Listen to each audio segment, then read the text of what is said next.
duty in Iraq. He was 21 years old. His father, Bill, was initially given just a day's paid leave from his job as a hospital porter at the Royal Hallamshire in Sheffield. My experience was horrendous. I was told by my employer, down the telephone, these exact words: "Bill, you can have 1 day's carer's leave for your son's funeral and we don't have to give you that." Sheffield Hospitals told us when Mr. Stewardson's son was killed in Iraq, one of our managers did initially advise him that his leave entitlement was 1 day's compassionate leave. This advice was correct because he worked on an ad hoc basis.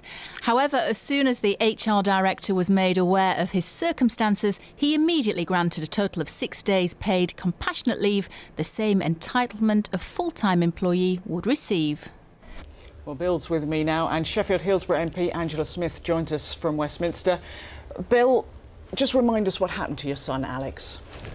He was picked off by a sniper in Basra City escorting supplies on the 13th of January in 2007. 1 day, I mean, just seems mind-bogglingly little for you to come to terms with that. Well, I had enough on my plate at the time. It wasn't a good day, it wasn't a good week. And when I got that phone call from that manager at the hospital who said to me, "You can have 1 day's carer's leave for your son's funeral," it made a situation that couldn't get any worse a whole lot worse. It was incredible. So, I mean, how do you feel through the process your employer handled all of this? It was appalling. I've never heard such a case of badly managed human relations in all my life. I still, when I look back on it, can't believe they did it and got away with it now. Can you put a number on days or something that you would like to see come in?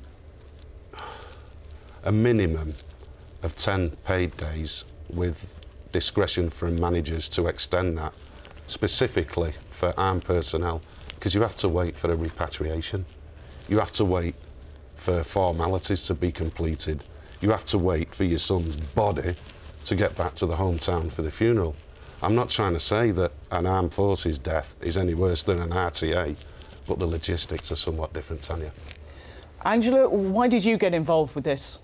Well, we were approached by Bill because he clearly was looking for support to get this campaign off the ground, and I do think that it's outrageous that Bill should only ever have been offered 1 day's leave for all the reasons that he's mentioned.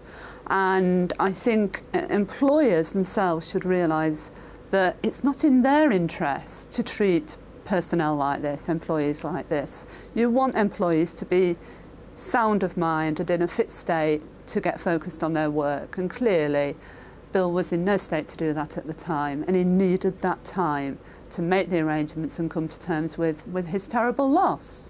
What do you think the early motion can achieve? Well, what we've done is we've coupled the early day motion with a letter to the Armed Forces Minister to try and get some debate going on this issue. We want to get parliamentary support, but we also, of course, do need to try and get the ministers behind us. So this is the start, and we'll see what the response is that we get before we decide on next steps. So Clive Betts, another Sheffield MP, is supporting this campaign as well. Bill, are you hopeful that you can change things? I'm becoming more reassured with people like Angela and Clive and yourselves taking this on board and airing it so the public can have the conversation. Well, Bill, thank you very much for coming in this evening, and thank you very much indeed as well for joining us, Angela.